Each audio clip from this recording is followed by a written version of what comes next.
बहिर्भूत भूतं यथा निद्रया यः साक्षात् कुरुते प्रबोधसमये तस्मै श्रीगुरुमूर्तये नमः इदं श्रीदक्षिणामूर्तये।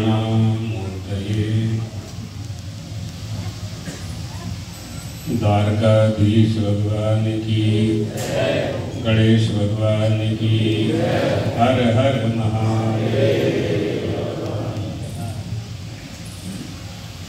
मंचस्थ कार्यक्रम में आए हुए सीताराम बापू, सभी विद्वत वृंद, देवियों, सज्जनों, भगवान गणेश हमारी भारतीय संस्कृति में बंद पंचदेवोपासना का विधान है। पंचदेवोपासना में शिव शक्ति, गणेश, विष्णु भगवान और सूर्य। सनातन धर्मावलंबियों में हिंदुओं को पंचदेवोपासना का विधान किया गया है। शास्त्रों में 5 देवताओं की पूजा करनी चाहिए। इसके अतिरिक्त अगर किसी की पूजा होती है तो वो कुलदेवी और कुलदेवता होते हैं। हमारी परंपरा प्रमाणे जेना जे कुलदेवता होए, जेनी जे कुलदेवी होए, तेरी पूजा करवाए। परंपरागत नए नए भगवान और नए नए बनावटी देवी देवता जिनका शास्त्रों में कोई विधान नहीं है, जिना शास्त्रों में कोई विधान नहीं, एनी पूजा नहीं करवानी चाहिए। हमारी जो सनातन परंपरा है उसका जो मूल है, मूल એટલે जड़ में तमे पानी नाखो तो आखा झाड़, पूरा वृक्ष हरा भरा रहेगा। पत्ते में पानी डालोगे, झाड़ सुरक्षित नहीं रह सकता।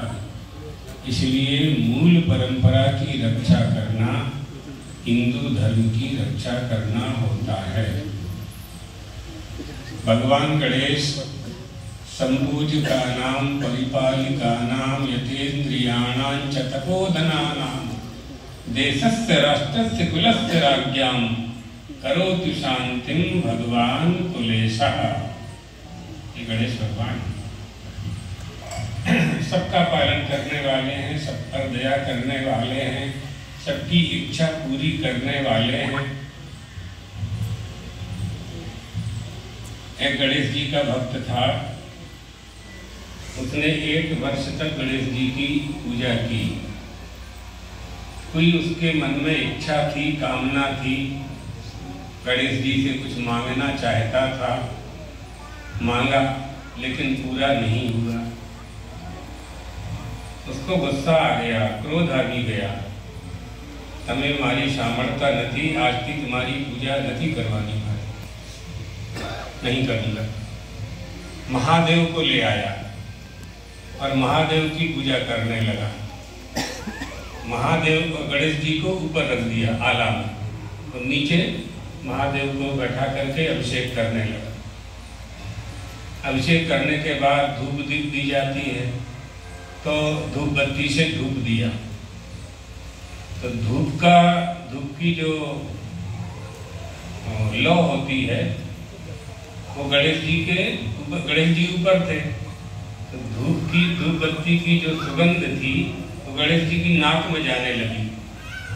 गणेश महाराज जी सूंड हो ना, सूंड में जाने लगी वो सुगंध। तो उसको अच्छा नहीं लगा। उसने कहा कि मैं तुम्हारी 1 साल तक पूजा करता रहा, तो आपने मेरी बात सुनी नहीं। अब मैं तुम्हारे पिताजी की पूजा करता हूँ, तो उनको जो मैं नैवेद्य दे रहा हूँ आप स्वीकार कर रहे हो। तो उसने उठ करके रुई निकाली, काटन, और रुई उनकी सूंड में लगा दी, बंद कर दी। धूप की सुगंध नहीं ले सकते तुम। તમારે માટે નથી, આ દુઃખ તો મહાદેવ માટે છે। तो गणेश जी वहीं प्रकट हो गए, बोल वरदान मांग। एक साल तक वरदान दिया नहीं और अब तुम्हारे बाप की पूजा करने लगा तो वरदान देने आए हो। तो गणेश जी ने कहा, आज ही तूने हमको चेतन समझा, अभी तक पत्थर की मूर्ति मान करके पूजा करता था। ये निष्ठा ही फल प्रदान करती है। देवता ने प्रति जो हमारी निष्ठा छे, एना प्रति जो श्रद्धा छे, श्रद्धा और निष्ठा की फलनी प्राप्ति थाय छे। किसका विवाह पहले हो? जो धरती की पहली परिक्रमा कर लेगा उसी का विवाह पहले हो जाएगा। तो पार्वती ने कह दिया, तो विवाह परिक्रमा करने के लिए निकले कार्तिकेय जी पूरी परिक्रमा करने के लिए निकले। और गणेश जी ने क्या किया, दोनों माता पिता को चौकी पर बैठाया और उन्हीं की साथ परिक्रमा कर ली, साष्टांग प्रणाम किया। क्यों बेटा परिक्रमा करने नहीं गए? बोले ना। क्यों? शास्त्रों में लिखा है सारी तीर्थ सारी पृथ्वी सारा आपके पास। हमारी निष्ठा हमें फल प्रदान करती है। मातृ देवो भव, पितृ देवो भव, आचार्य देवो भव इति अनुशासति भगवती श्रुति, मातृ देवत्वं प्रथमम अविदधति।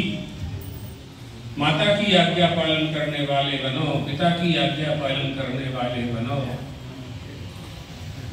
पत्थर की मूर्ति जयपुर में होती है, अंबाजी में होती है, जहाँ लोग बनाते हैं, सोमपुरा लोग बनाते हैं। जब ब्राह्मण वेद मंत्र पढ़ करके उसमें प्रतिष्ठा कर देते हैं तो उसमें देवत्व तो आ जाता है, उस देवता की हम पूजा करते हैं। तो जब पत्थर की मूर्ति में देवता की हम पूजा करते हैं तो चलते फिरते मनुष्यों में भगवान नहीं होगा।